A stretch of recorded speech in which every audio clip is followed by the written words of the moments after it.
Hey, welcome to Real Talk Season 2, Episode 96. I'm Todd, this is AJ, and we're back. Yo, good to have you guys listen today. It's going to be a good day.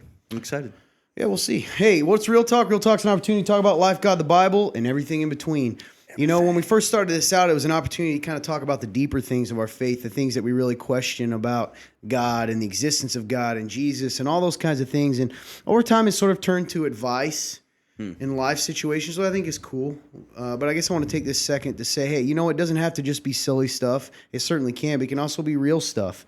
It's all real. But stuff about, you know, I don't know. Why is, I don't know, I can think of something right now. You ready for a deep question? Well, if God is good and God doesn't like sin, why did he give us the opportunity to sin in the garden? Boom, there's a question that's pretty heavy, right?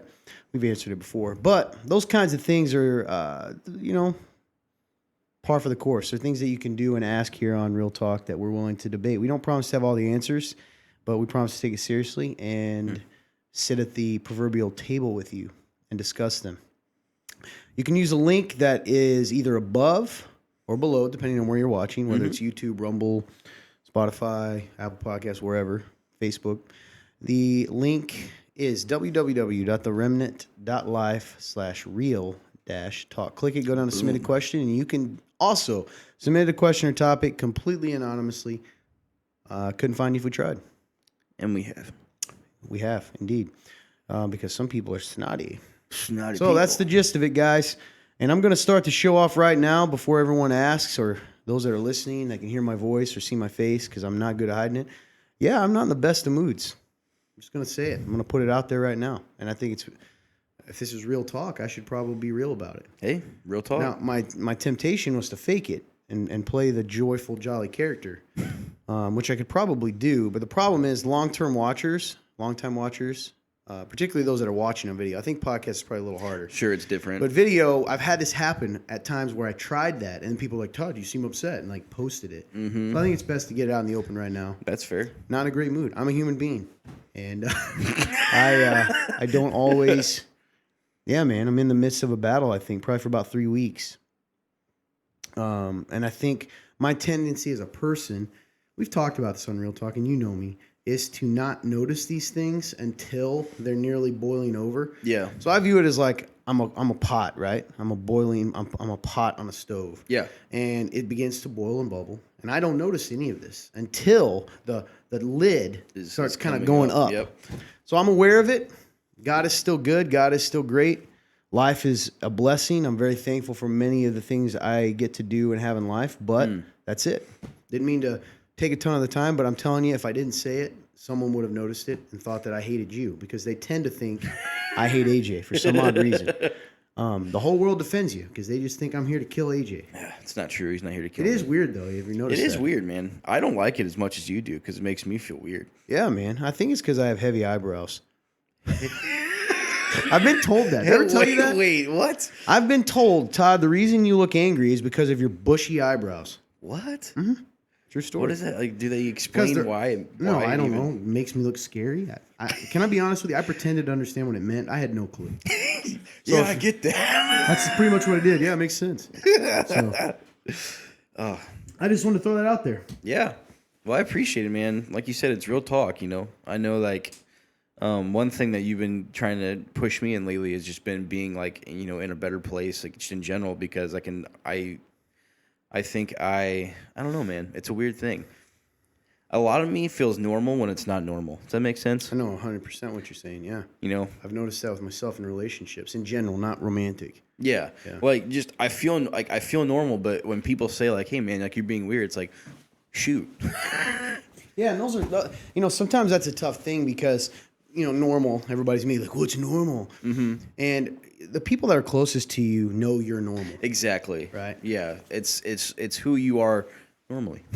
Yeah. We're not saying that random people can come up to you and be like, you're not a normal person. Sure. You should change. Yeah. So, you know, I think that's why, you know, a little side note, why it's important to have people close to you because they can help you with that. But, you know, so I know you guys have even told me, like, we had a good conversation even, like, you know, last night, like, hey, like, you know, you're being weird again. So I'm like, well, shoot, I gotta think about that and see what's going on in my head. So that's cool. Do you think part of it is that it's the end of the year for people? Do you think people in general, get weird, for lack of a better word, as the new year approaches? I've never thought about that actually. Like, because it's just like time. Yeah. Well, it makes sense if that makes sense for me because time is a weird thing for me. You know, because they say, and I don't know any statistics to back this up. Maybe Fun Turn Clint can look this up. Suicide rates, depression during the holidays. But I've heard that people like get, it's supposed to be this joyous time, but they get sad because they tend to look back and think of all the things they didn't accomplish. Yeah, Instead, that's interesting. You know what I mean? My birthday is also right after the new year, so like January 19th. So it's coming up. So that's another year in the books. And every time it's funny because like when I try to think about life and like how quick it goes, it does go quickly. I'll be 26 soon, which is crazy to me. But when I try to when the end of the year comes and I'm getting close to having my birthday again, it makes me try to reflect back on that year. And, it's funny because when you're in that year, it feels like not a whole lot's happened, but then like when you reflect back an entire year, like, wow, I think a lot did happen. And I don't know. I wish that I could be a lot more, I guess, present in the moment instead of always having to rely on hindsight of like impact or things that happened or, you know what I'm saying? Yeah, like, no, dude, this is crazy. So I was watching a podcast. Mm-hmm. I'm not sure if I even told you about this. I'm looking up something as we're talking. Okay. So I was watching a podcast, and two guys were talking about fairly big podcast, one of the biggest in the world. Okay. And it was two comedians, and it was interesting because the gist of it was the title of the video was something along the effects of famous last words. Okay. Like, right? One of those kinds of things. And one of these guys, this famous rich comedian, was talking to the other guy, and he said, and this was a serious conversation. He said, I've really been struck by, essentially, there's a guy, and I'm just going to say his name, so I don't think it's okay. This was news. So sure. Apparently David Cassidy, you ever heard the name? Sounds familiar, vaguely. I don't. It's funny. I'm the same way. I had to look his name up. So he was apparently in the Partridge Family or something back in the day. Okay. You heard of them before? I've heard of the Partridge Family. Yeah. So I think that's if I'm wrong, guys. I'm sorry. Those that were part of that era, I don't know. But he's famous, and he was famous his whole life, dude. So not after that show, he was a solo musician. I didn't realize how like big this guy was. Okay. So recently, a few years ago, I think 2017, he died, and his own daughter, who, by the way, is the lady from Arrow. The one who plays Blackbird or whatever. Black Canary, yeah. Gotcha. That's his daughter. Which she didn't have a relationship with. Finds out. But anyway, she's the one that kind of put this out there. And this guy's last words, you know what they were? Oh, man. This guy was rich, famous, all the way till he died. He was in, like, apparently musicals, millionaire. And all he said was, so much wasted time. Wow. And he died. That's terrifying. And the thing about that is, the reason I'm bringing this up is because you're talking about time and like not being in the moment. Yeah. And I haven't told you this, but this has messed with me a little bit. And I was reading about his life then, because once I heard from this podcast his last words, I looked it up and started reading about his life. It was funny, man. So he died of organ failure, right? Okay. Liver failure. And from drinking. And he had been drinking his whole life, in his own words, as his liver started to mask the emptiness and pain. So, and you guys can look this up. I'm not gossiping about this guy. He put it out there for people, right? Yeah. So I don't feel too bad sharing this story because, the thing about celebrities, you and I've talked about this, they are real people. And I don't ever want to make them like, I don't know, make them less than that. Right. By talking about their stuff. But when they put it out there, it's a little different. Mm-hmm. So anyway, your idea and what you just mentioned about being in the moment instead of hindsight fits so much because just 2 days ago is when I heard this story. That's so weird, man. That's weird timing. Like, yeah. And it sucks because a lot of the time I feel like I don't know how to fix it. Like, I can see so much of life after it's over. Like, it's gone. Like, I can't get that time back, but I'm just now, I guess, sensing and seeing what it was. And I can't go back and capture it again. It's gone. Like, and that's so weird for me. Even 10 minutes ago, I can't ever have that back. Whether it was good or bad or whatever, I can't have it back. I think some of that's the human condition. I don't think that I don't know if it's even do you think it's even possible to live fully in the moment? I don't think so. And I think, in every moment, I guess. Yeah, because Well, here's the thing. It's so interesting. So like when I hear these kind of stories, it kind of messes with me Me too. because it makes me go, dude, is it even worth trying to pursue crazy dreams sometimes? Because it seems like no matter what kind of dreams that are fulfilled from these people who go do all these things, like you said, last words, so much wasted time. I'm like, dang. And I'm not sitting here saying I should just sit here and do nothing, though. That's not what I'm saying either. It's like I think that's why it bothers me so much, because it makes me go, man, like it's like goals are great and it's good to try to go reach something, but in that journey, if you forget everything that's happening in between, was it worth it? And like, since I already know how I am now, of like not being able to live in the moment, like hardly ever, and I'm always just somewhere, don't even know where I am at the time in my head, like, it makes me go, are goals even worth it sometimes? Yeah, see, for me, I don't think the lesson, like I don't know this, but when I think about this story, I don't think he's saying that everything he did was the wasted time. Yeah. But I can tell you that if you make anything the point, and that's why I asked you this last night. What are the times in your life that aren't wasted? What matters? And I don't know if that's, for some people it might be different. I don't think there's anything wrong with being successful and putting your time, but it can't be everything. Mm-hmm. Right. And I think maybe that's what those people do, right? Like they just like run themselves down because that's all life is for them, is that, like, right, success, you know. And I think that's why we talk about guys like, you know, like a Robin Williams, for example, who's, you know, who killed himself, but he was very successful, had all these things, right? You know, it's God, right? You know, I think I don't know. But you have God and you feel the same way sometimes. Right. And it's weird. So it makes me, you know, for one, I know that, like, me and my faith, I know I can be better in my faith. That's true. And I know that. Well, that's not even what I meant. I'm just saying, so there seems to be, certainly you're not as hopeless. You have hope, right? But what kind of choices are we making mentally that still lead to hopelessness when we shouldn't be hopeless or sad or wasted time? And you and I talked about this off camera last night, and the guys, and I still feel like there wasn't an answer. You guys thought I was kind of asking this hypothetical question. Let me spin it. I have been asking myself, what matters to me in life? What are the times in life when I'm saying, this is what I want it to be? Mm-hmm. If you can't name that, then life is always going to feel like a waste of time. If you can't decide if you cannot come up with something that tells you this is what life is, then it's always going to feel like a waste.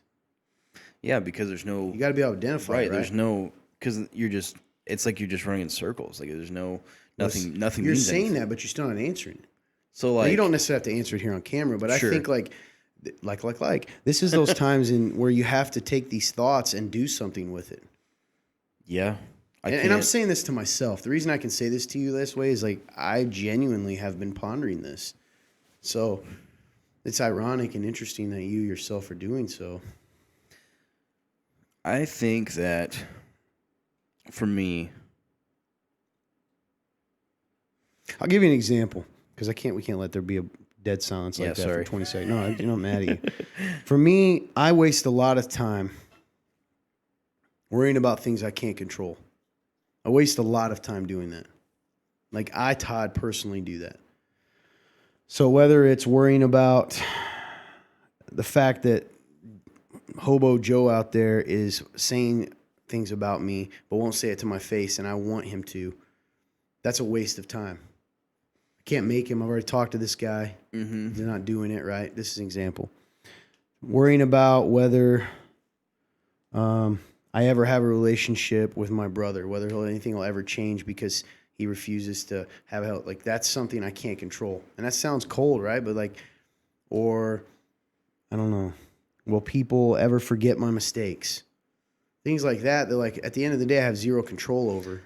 But they eat up so much time. But they eat so much of my thought life. Yeah. And all of that is self-focus, man. I'm beginning to, I haven't landed on this yet, but I really go back to what Jesus said, love God and love other people, right? Why do we refuse to believe that's where we actually feel life? Like, if I spend my time making your day better, let's say, to the best that I can, because I can't, I don't have a lot of time left in my day to feel sorry for myself. Man. And I don't, and that this is me processing my own thoughts with you guys. That's sometimes where I land. I had this talk last night with someone close to me and kind of shared that, that for me, I've made that decision and I don't live out of it all the time. But why do we resist that so much? Why do we resist that the most fulfilling life is a life that's not about me? I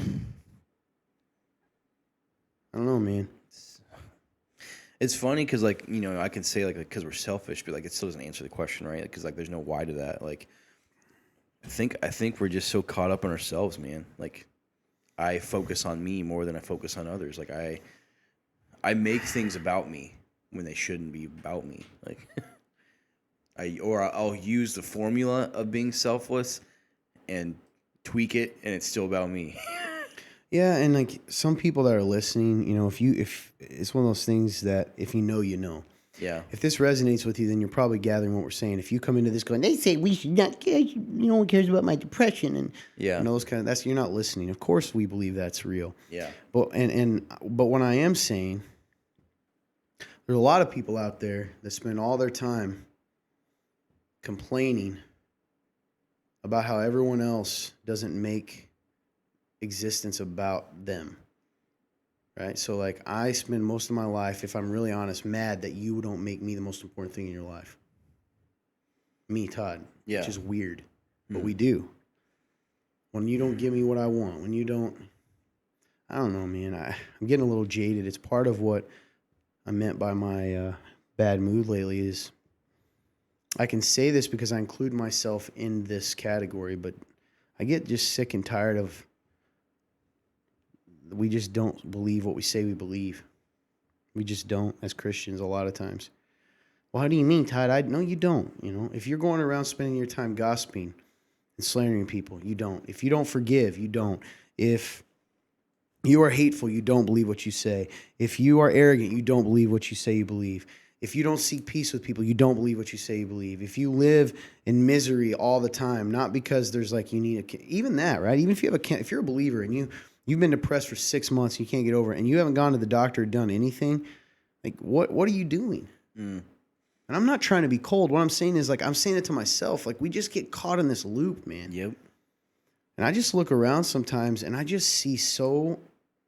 Even as I say this, I'm not even like mad. I'm just like people demand what they're unwilling to give.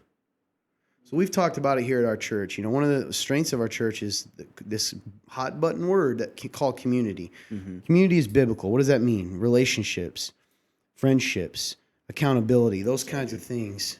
All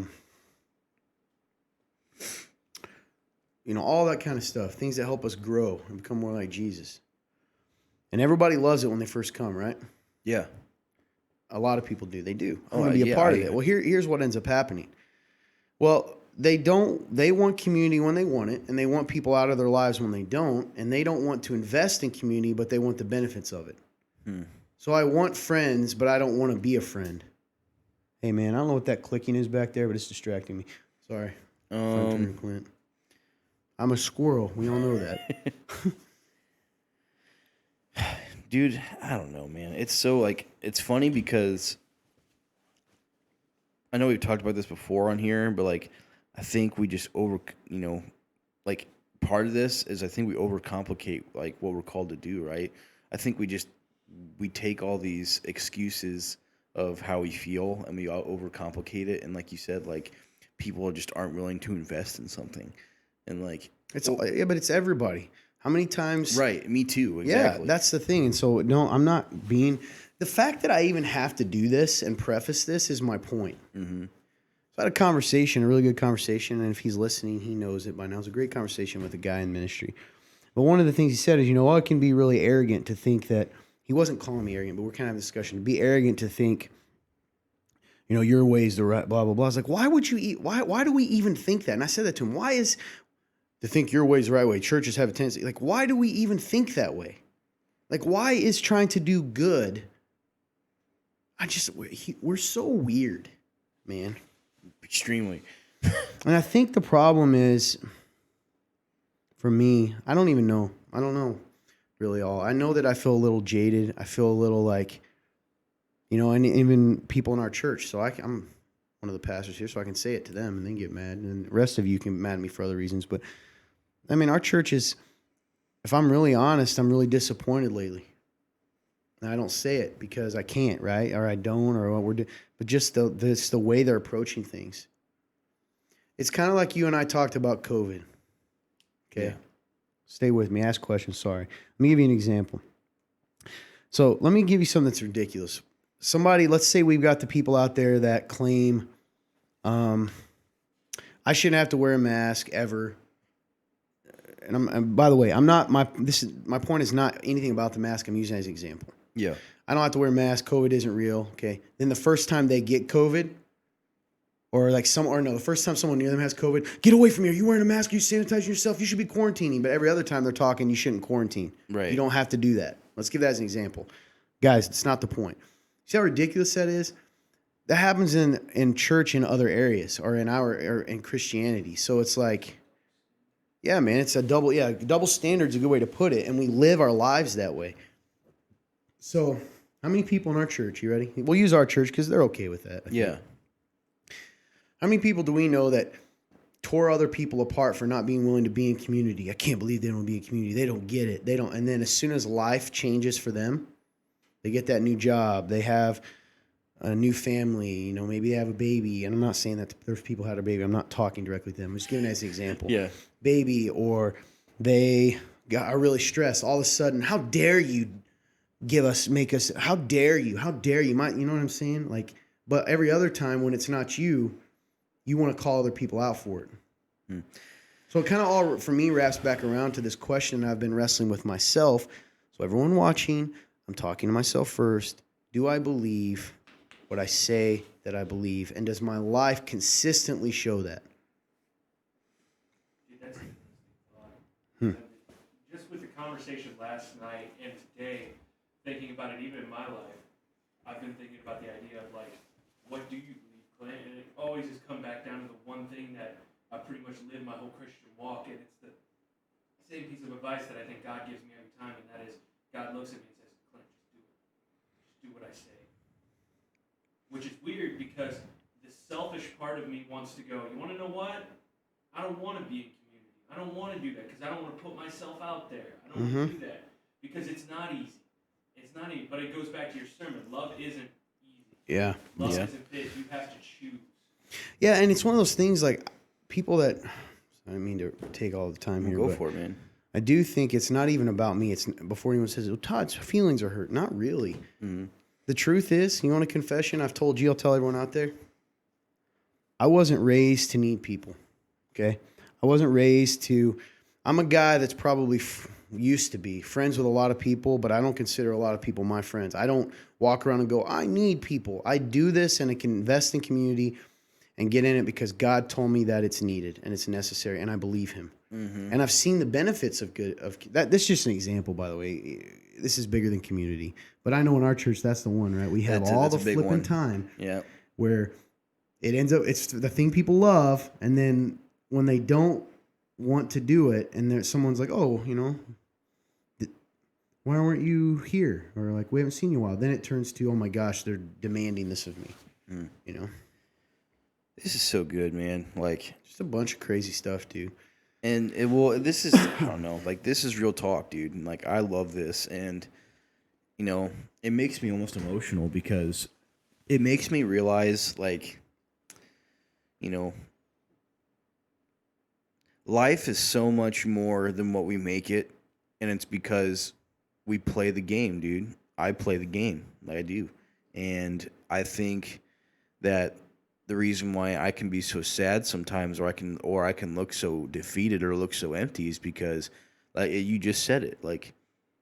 I claim to believe all this stuff, but I hardly ever live out of it, man.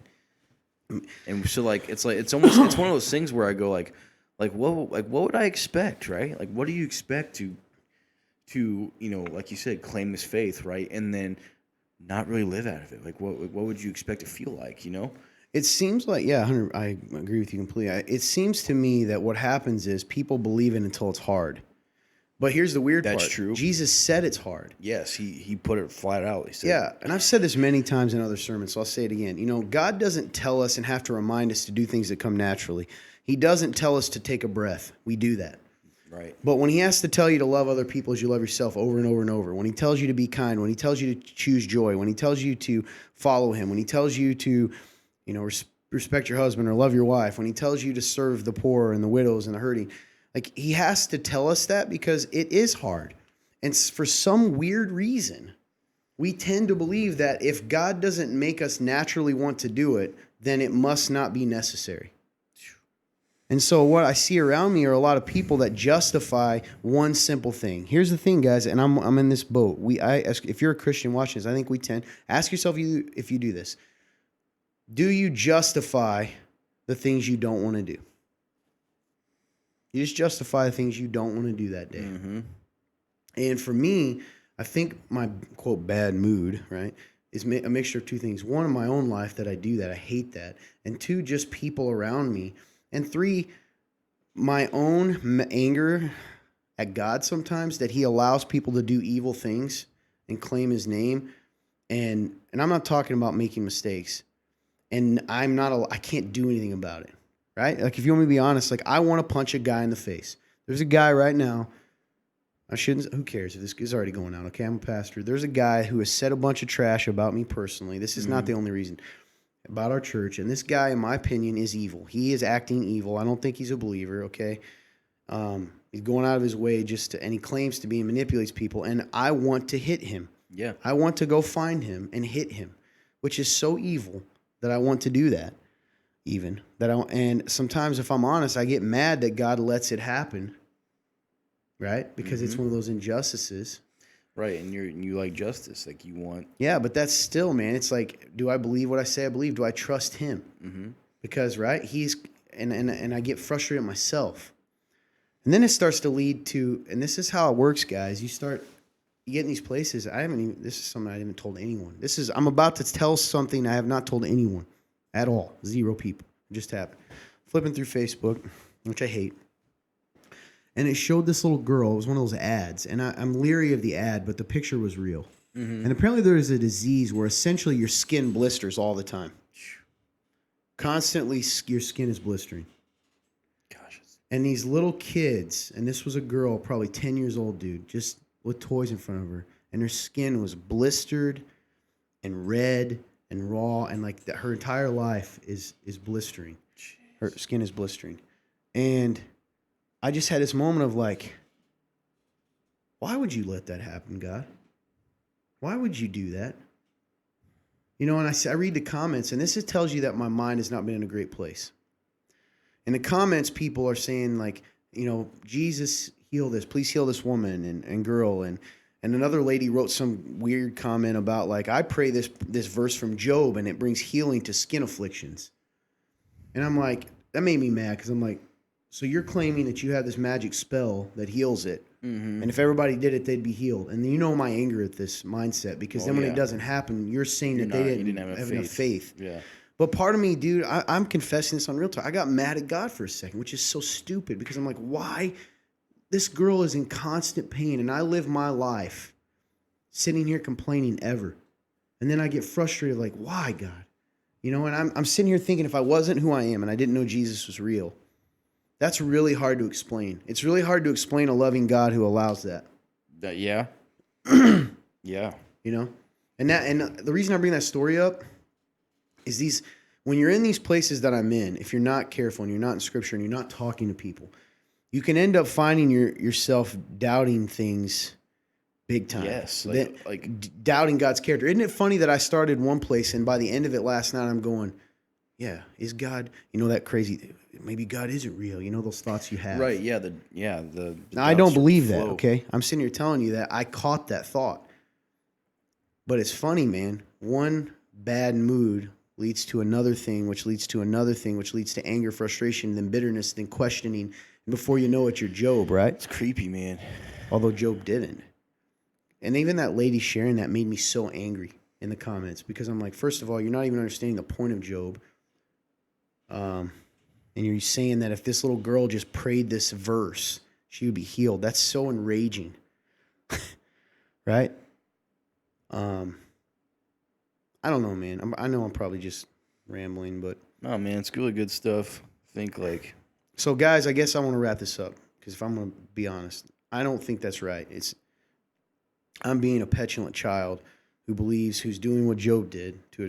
Job was good, but I feel like sometimes I have to remember what God said to Job. You know, where were you when I set the foundations of the world?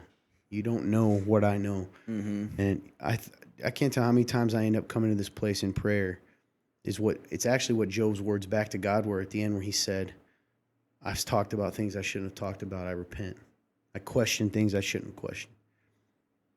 So, I don't know, man.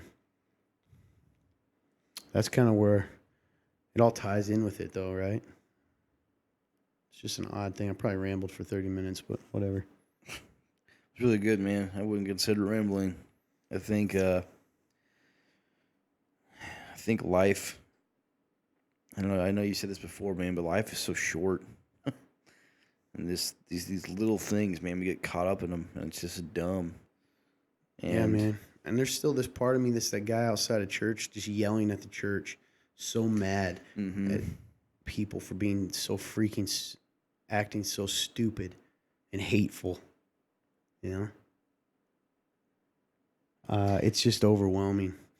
The same conversation I had with this guy last week where I brought up the arrogance, you know, he kind of said, he also made a really good point, which I've heard before, but it really got me thinking. He said, you know, at the end of the day, I don't think Jesus is going to be saying, oh, you know, you really got that thing wrong about how many times you baptized someone. He's going to say, did you love people? Mm-hmm. Did you show and tell people that they can be free? You know, I don't know, man. Dude, you know, it's really weird that you brought that up even just now, like, because it made me think about how much of a prison we put ourselves in, even after we know Jesus, because, you know, like you said, like, he'll ask us, like, did you love people, right? Did you let people know that they could be free? And I think we ourselves so often don't believe we are free, even though we are, that we don't tell others about it. Yeah, man, we're free, and we just walk back in the jail cell all the time. And all the time. If we could see it, I think, like, see that image. Imagine being freed from death row, walking out, and then walking back in, shutting the door. It's not even locked. It just kind of goes, and you're like, here I am. And God's like, hey, why'd you go back in there? Mm-hmm. All the time. And we're also miserable all the time because of it. Because we sit in there. Exactly, because we're sitting in there. And then you see all these other problems show up. I think a lot of our problem is you used to say this all the time, we want to have our cake and eat it. Yeah. And you can't. So it is miserable. I've seen that in my life recently. Like, there are times I'm miserable because I'm doing wrong. And I know I'm doing wrong. And as Christians, guess what? You are different. You don't have a choice not to be different. It's true. You will be different. And when I am arrogant, when I do these little things, the Holy Spirit notices. And I do become miserable because I'm like, son of a gun. It's that little thing. We choose to do these things, and then we are miserable as Christians because we are different. But here's the irony of that, though, too, is that we end up, okay, so like that example you gave, you're right. You do something wrong, let's say, right? Or something that you know you shouldn't, that we're not made for. Yep. Well, then once we do it, here's the twisted thing I think we do. We end up punishing ourselves for it instead of realizing that God isn't angry. It's just all we got to do is stop doing that thing that's hurting us. So it's almost like, okay, I grab a lighter and I burn my hand and I'm like, that really hurts. God says, don't light that lighter under your hand. We do it. It burns my hand. And then I'm so mad that I burnt my hand that I just keep it there. Instead of just, because the point is not that God is even mad at us. All I have to do is stop putting the lighter there. Just move the lighter. All right? Or it's a fish out of water. You know, when we feel miserable, it's not that when we sin or something, it's not that God's punishing us. It's that we aren't made for that. So it's like a fish out of water. The fish is not dying because the air is punishing it. The fish is dying because it's meant to breathe water. All we got to do is get back to water. Right? Does that make sense? Yeah, man, I'm with you. So we end up doing this weird twisted thing where we almost... So like what you said is 100% true, right? we walk in the jail cell, and then we're miserable because we walked in. But see, I actually think it's backwards. So we're out of the jail cell, we mess up, right? So whatever that is, we sin, and then we think that the appropriate response is to walk back in the jail cell because that's punishment for what we've done. As opposed to God really just wants us to stop doing that and keep walking in freedom. I don't know, man. And then, guys, anybody that's watching, or listening, I'm sure this is all over the place. But again, if you know, you know. If you're one of those people out there that is a Christian and you find yourself sad all the time, you find yourself complaining all the time, you find yourself hateful, you find yourself justifying simple things, you find yourself, let me ask you this, are you mad at your church because your church asks you why you aren't doing things that the Bible tells you're supposed to be doing? Are you mad because people actually call and ask why you haven't showed up to church? Are you mad because people tell you, hey, you shouldn't be doing that, even though the Bible says? Are you mad because people even reach out and say, I love you? Like, if you're mad about those things, something's wrong with you, not the people around you. And you need to check your heart. And these are the questions we have to ask ourselves. Yeah, man. Because we're not meant to live that way. The fruit of the Spirit is peace, love, joy, all those things, kindness, right? The works of the flesh are the other things. You got to work to be miserable as a Christian. How sad is that? I love the analogy that working hard, man. God says, hey, your natural state in me now is to have joy, peace, patience, all these beautiful things. The works of the flesh are all these negative things, hate and misery and depression, and not clinical, but all those kinds of things. Although to a degree, you're choosing that sometimes, right? Now that doesn't mean, because that can put false weight on people. Like, it's okay to be sad. You can't control that all the time. It's like, what do we do with it? I think that matters, right? Because it would be wrong to say, AJ, you're messed up, and I think that's where you can get sometimes. You should never feel sad or like you're wasting time, and if not, then you need to read your Bible more because you're messed up. That's not true. What we need to get you to do is to choose to continue to live in peace and joy, even though you feel those things. Does that make sense? Yeah. Maybe stop worrying so much about changing the feelings and just change the actions. Because you can't change the feelings sometimes. No, you can't. Sometimes you just can't. There is something about faking it till you make it, but it isn't faking. It's just living like what God said is true. Right? So like Peter walks out of the boat. The point of that and steps on water, right, is not that he didn't step out because he wasn't feeling afraid. He stepped out because God told him to. And so because he did that, he was walking on water when he was doing what God told him to do. When he focused on the feeling of fear is when he began to sink. Does that make sense? I don't know. I'm processing with you guys. And clearly, I want you to understand I'm not on my high horse. As you can tell, I'm a little jaded at people's just. By the way, some of you out there are just constantly looking for things to jump on people about. Yeah. This is irritating. It is irritating. But I got to do something about it and be better. I'm done talking. I'm done talking. I think, man, it's, like you said, even for me, like, I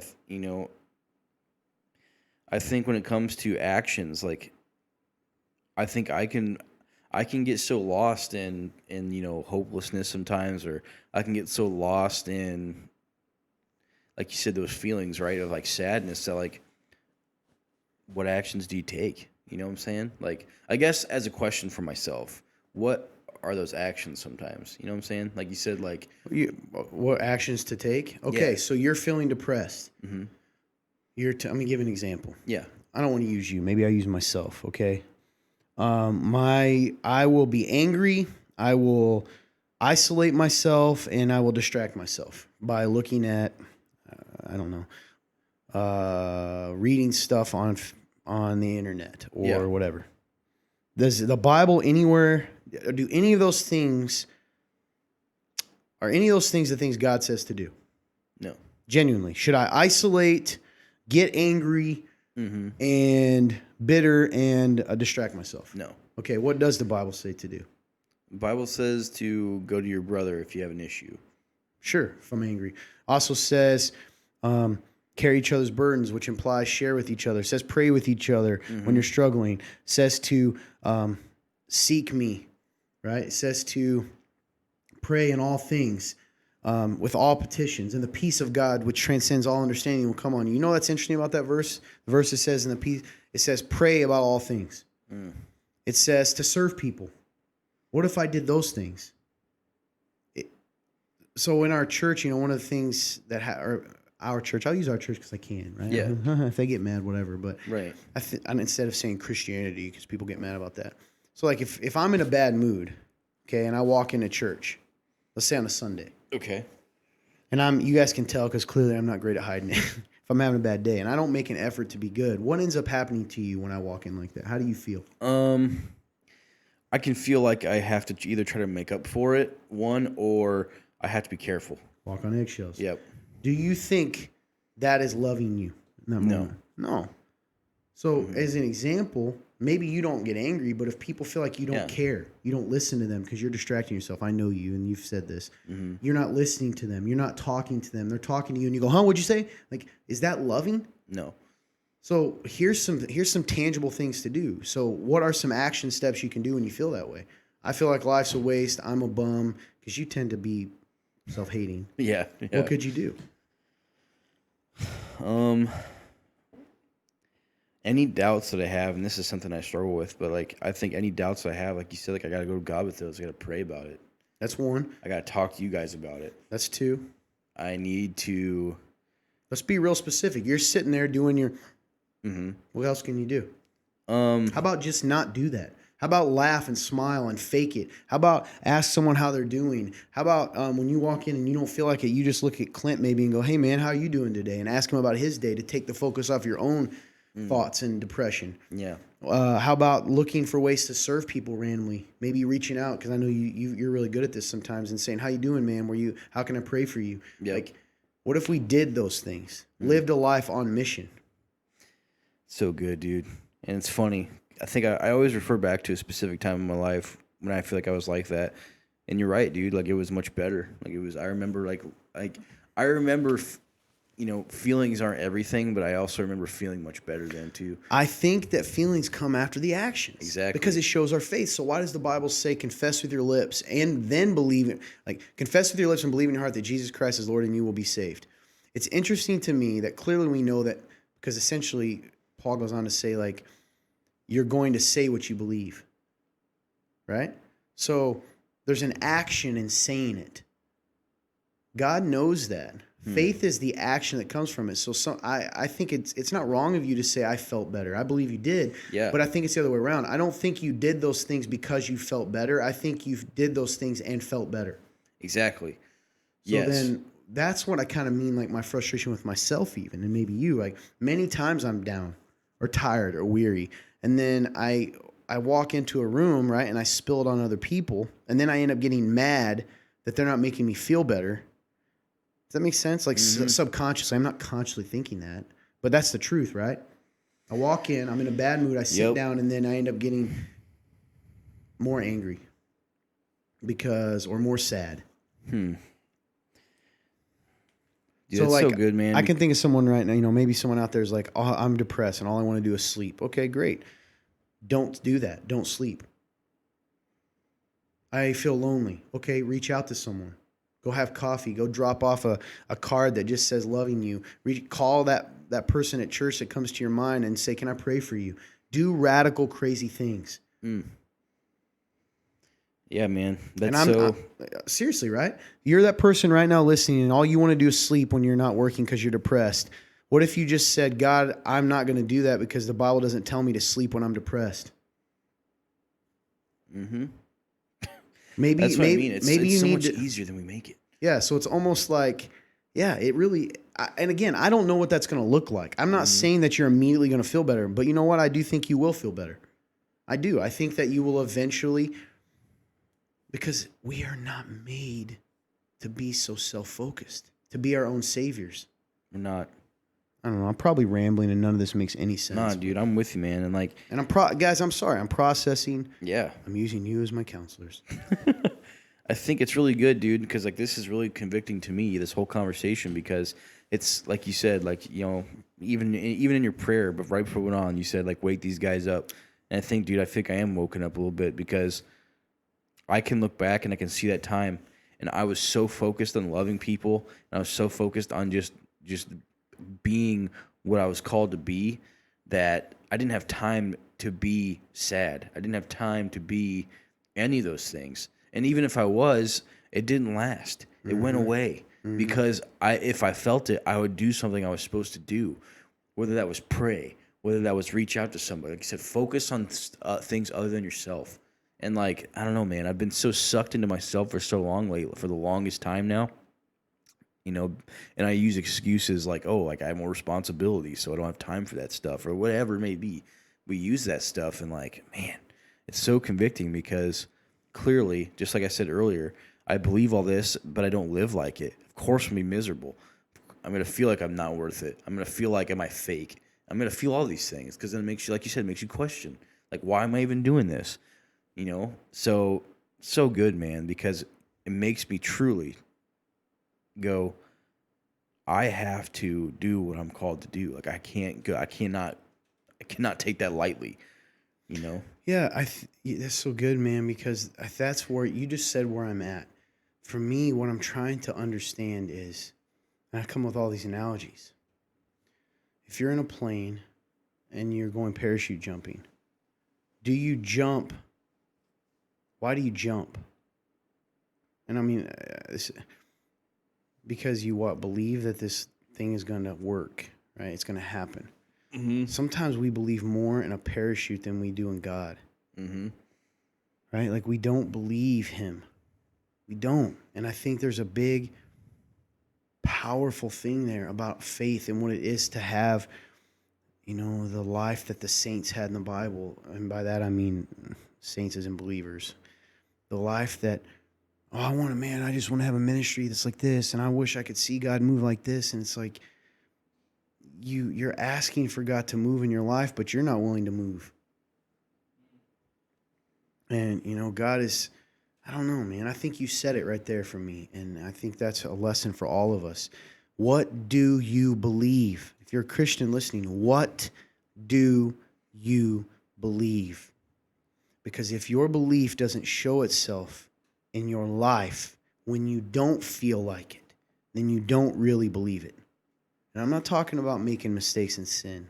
I'm not talking about the don'ts. Mm-hmm. I'm talking about the do's. Mm-hmm. Because guys, I'm going to tell you right now, do I, in my feelings, feel like if I pray to God that I'm going to, quote, feel better? No, I don't always think that. No, me either. But but again, that's where faith comes in. Mm-hmm. Will I do it anyway because I believe him? And then that's the scary, that's life, man. Like, yep. The biggest moments of pure joy to the point of tears for me have been when I do something for God and only God, and then the feelings come after. It's true. I think a lot of our misery comes because we know I wonder if we feel fake. Because we believe it, but we know our life's not reflecting it. Oh yeah, that's why I think maybe, dude, that's probably why I've been so sad. Because I'm like, man, I don't feel like I deserve to be here because I don't think I feel fake. I feel like because my life, I know what I'm supposed to do, and I just refuse to do it every day. No, that's it. We just do it. You know, exactly. Clint mentioned it earlier. You know, like we just do it. Mm-hmm. That's been like what's been going through my mind. I think one of the biggest problems I have sometimes when I even think about that, where it goes down and I'm in my head and I'm saying all these things that are in the Bible, and I actually believe them. And I actually do believe them. I'm not saying other Christians don't, but we definitely have this Christianese that is out there. And I have this thing in my mind where like, that's just Christianese. Of course, that's the liar. That's the liar. Isn't that twisted how the enemy does that? That's Christianese. Takes truth and makes you think it's, I had a lie for years, and I'll be open about it. The lie for years that I had in my life was, Christian, Clint, are you really saved? And I go, well, sure. Yeah. And then I'm like, what? I didn't pray this prayer. I didn't do this. And then I'm like, but I am. And I know that. I know that without a doubt now. God slapped me in the face and said, why are you questioning this? But it's those little lies where it's like, am I saying Christianese? But I don't want to do that. And then God goes down at the end of the day and he just says, just do it. Yeah. The only thing. Walk, everything else will just follow. You need to walk though. It's The only thing that makes Christianese is when you say those things that are truth but don't reflect. It doesn't doing mean them. anything. Yeah. Right. It doesn't mean anything because it doesn't lead to anything. Mm-hmm. It just becomes a saying. Exactly. Yeah. Yeah, that's true, man. So anyway, a lot of stuff there, guys. Sorry. I still think we should probably answer a few questions. Yeah. We haven't done that in a while. I'll ask you first because I've talked a lot. Question is, God,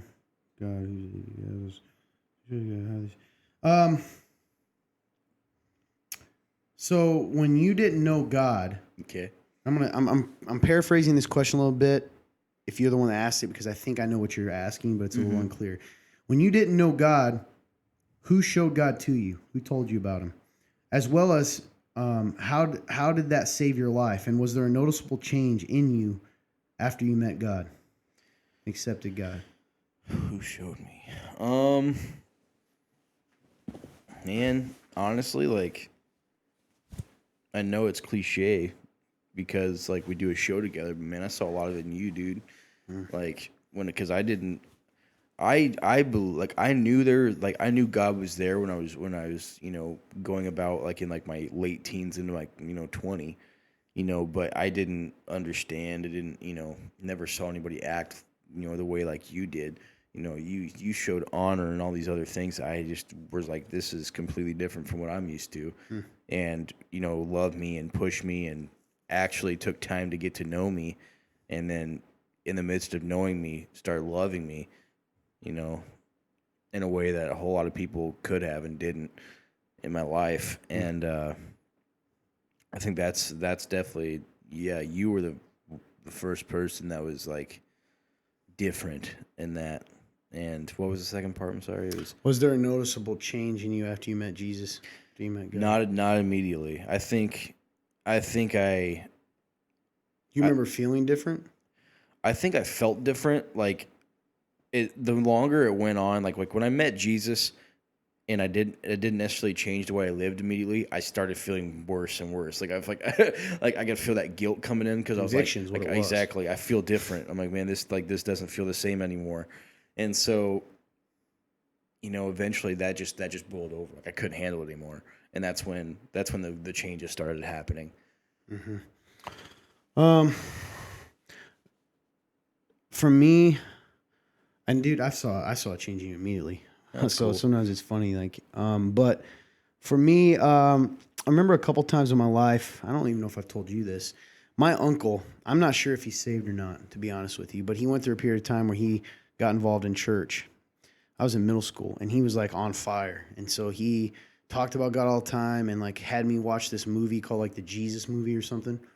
And I remember that's the first time that something felt weird. Like I kind of met Jesus to a degree, or at least, and that wasn't when I was saved. And then I went to a play, an outreach thing that a lot of people think are corny. Heaven's Gates, Hell's Flames, those things that a lot of people roll their eyes at. That's where I encountered Jesus and gave my life to him, and it saved me. I didn't have a person. I had some people after that took an interest in my life. A guy named Peter Wolf, said his name, I don't care if he's ever watching, who really changed my life by doing kind of what you said, loved me and walked with me and had no reason to do that. Was there a noticeable change? Absolutely. I remember coming out the night that I accepted Christ, getting in the car to drive home, and I actually said to the people around me, I feel lighter. I feel different. Because I don't know, man, I felt free. Gosh, man. So pretty cool. Absolutely. Well, you're up. What do you think is the most misunderstood aspect or characteristic of God? Man, it's such a great question. I Yeah. think of several things. I think what is the most misunderstood aspect or characteristic of God? Believe it or not, I think people do not grasp God's love for us. I mean that genuinely. That was going to be my answer too. I think we're so caught up in the things he tells us to do or don't do, and we can't. It's really hard for us to get over the mentality that we have to earn his love and keep it. When the truth is, because he loves us, he tells us how to live. He doesn't expect us to live a certain way to love us once we put our faith in him. Does that make sense? Oh, so yeah. I think that's a big, big part of it. And with that also, another minor aspect is just how big he is and how, if we would just trust and relax and understand that he, I don't know, man, he knows it. He knows it all and is in control. I like that because I tend to forget how big God is too, because and it's funny because I think there's times where I can even run away from the fact of how big he is, because it makes me see how small I am, and it makes me go, how the frig do you know me? But you do. That's so good. That's another part of it too. With love is that he knows you individually and cares about you individually. Sometimes I feel like we have this view that God looks at us like we would look at an ant farm. Like, yes, I like my ant farm and I enjoy looking at them, but I don't know them by name. But he does.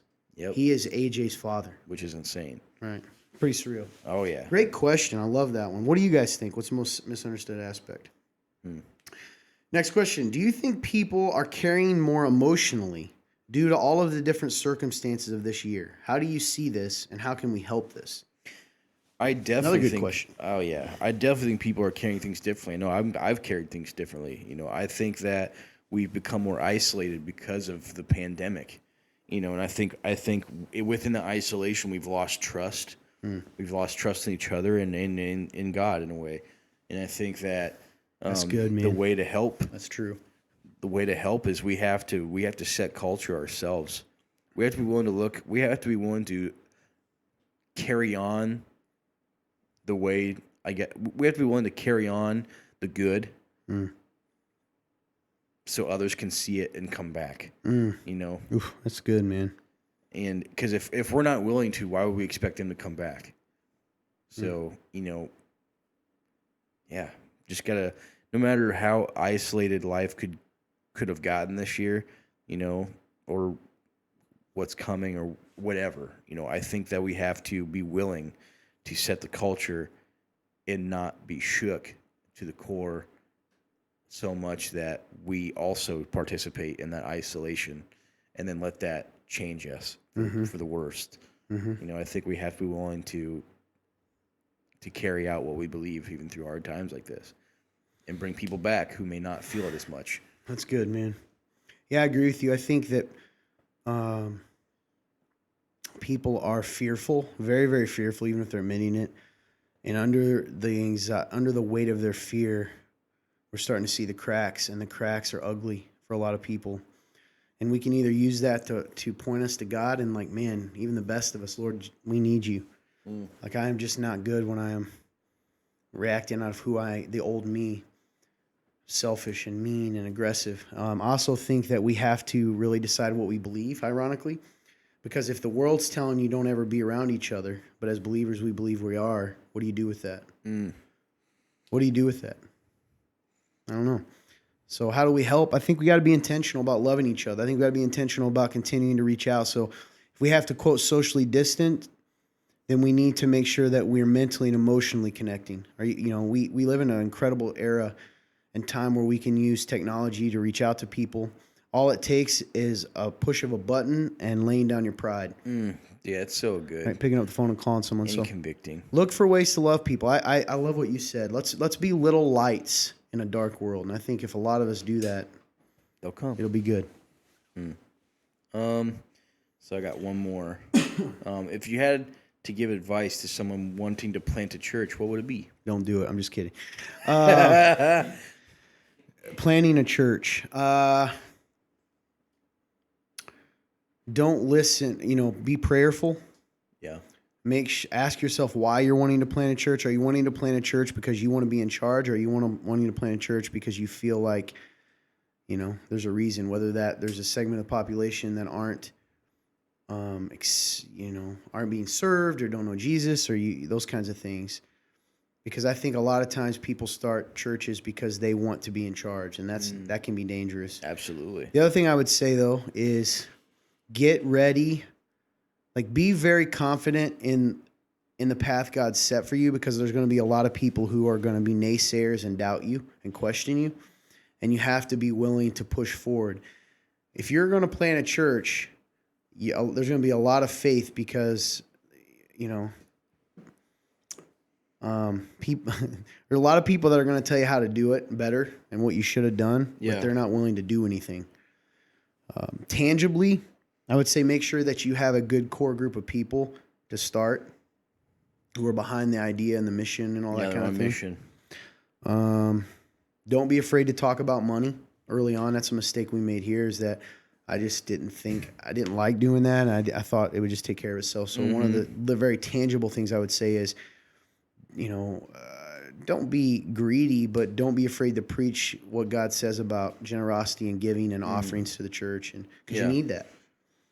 And think outside the box. Don't just try to replicate what you believe other churches do.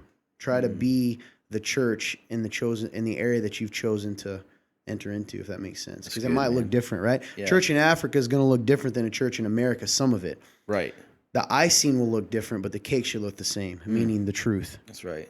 That makes sense? Yeah, I'm with you. Hopefully I don't know if that's useful, but I think it was. Anyway. I'm going to go start my own church. Hey, so any closing thoughts? Actually, you know what? I have one more, and I think I need to ask this one now because it fits. I forgot. Okay. What are 3 things you would like to accomplish in 2021? Whew, gosh, these questions are hard for me. So personally, for my own life, I want to be more financially stable. I'm not the best at that. I'm a spender sometimes. Even though I'm a low spender, it adds up. So more financially stable. Today was really good for me because it made me realize, man, like I've just been in a weird place in my faith. Like I want to be stronger in my faith. I want to, and I know it's cliche, I know, but I'm serious. Like I want to take Jesus more seriously because I don't, and I can admit that. Third, I'd like to preach again. So that makes sense. It's probably going to happen. Mm-hmm. Since you didn't ask me, I'll answer it. I would like to lose 20 pounds. I'm working on that. So my goal by the end of 2021, Lord willing, is to lose 20 more pounds. Dang. That's awesome. These are very personal ones. I would like to see our church really push forward in some of the things I think God is calling us to do, specifically, like some of the bigger dreams that we have. That includes our sports ministry, includes our campus, next camp, all those kinds of things. Yeah. I think I would like to be more in charge of my schedule instead of letting my schedule drive me all the time. That's good, man. I was thinking about that too myself. Like, so those are just some makes me anxious. Well, and that attaches to a lot of things. So, anyway, yeah, that's about it. Hey, great questions today. I love this episode, man. Hey, thanks so much, man, for just being you. It's been It's been a year that I'm very blessed. I'm thankful to have our last one, right, of 2020. Is it? I think it is. This is the last episode of 2020. Wow. Thanks, man, for letting me be a part of this. And thank you for letting me be a part of this. Yeah. What do you mean? So, this has been good. Wouldn't pick anyone else. Any thoughts? Love you guys. Happy New Year for one. Hope you guys, go into this next year with, a mindset of what can I do better and stick to it, and I don't know, and give yourselves grace too. Don't destroy yourselves with something that maybe you didn't accomplish this year. Put it on the list, get it done. And man, just remember that it's all real. It's all real. Jesus Christ died for you because he loves you. Amen. And I don't know. Just don't forget that. Live out of that. Walk out of that. If you believe in this, why? Ask yourself why. And, live out of that. And just, man, be... I guess live out of that peace that he gives us. It's very easy to forget. So, love you guys. Yeah. Hey, love you, man. Appreciate you. Thank you guys so much for a year, man. A lot of laughs, a lot of joy. I was thinking of the live episodes, a lot of questions that have blessed us, but also blessed a lot of people. You guys, especially those that have watched this long term, you do not know how many people's lives you've impacted by joining this ministry, sharing the videos, sharing the podcast, asking questions. You've done, it's good stuff. And I think someday when we're with Jesus, we'll be able to look back and say, he's going to tell us how many people we reached. So thank you so much. Big shout out. Thank you, Funter and Clint. Love you, man. You've Thanks, done a great man. job this year. We appreciate him a lot. Love him. Blake, production guy Blake. Appreciate you, man. Former fun guy. Austin, who helped us out about halfway through the year. Just had a baby. Congrats to him. Congratulations, He'll never man. see this because him and his wife don't listen. But Got him. shout out to you guys. Yeah, thank you to our church that has been so supportive of this ministry. And man, we have an amazing church. I'm so thankful for our church family, Remnant folk. You know, you put up with me pushing hard and, you know, being who I am but also supporting this because you guys believe in it, and we're so thankful for that and allowing us to the time to do that. I don't know. I'm so blessed. I am blessed to be here, to be a part of your guys' lives, to be a part of this church, to be a part of this community. So thank you so much. It's about it. Hey, like, share this video or podcast. Put a little blurb as to what you like about it. It means a lot to people. I know, you know, someone, I feel like I give her props a lot. She loves it, but Krista does a great job of that. Absolutely. Puts very specific things she likes about it. So, thank you, Krista, for your support this year. Trent, you know, the silent assassin who supported us. There's tons of people that have done that, but those are just a few, you know, Greg's and Mandy and just so many people who've been, and you know, there's way more than that. I can think Sierra and Jason and Brandon and Peyton and Jill and Tim and you know, it could go on and on and on and on. If we didn't say your name, we love you and we're thankful for you. So absolutely, we've reached so many people. So thankful, excited for what next year brings. Please continue to pray for us, pray for this ministry. Know that we're praying for you. I guess that's it. We'll see you hopefully in 2021. 2021. Hey, have a great day, and God bless you.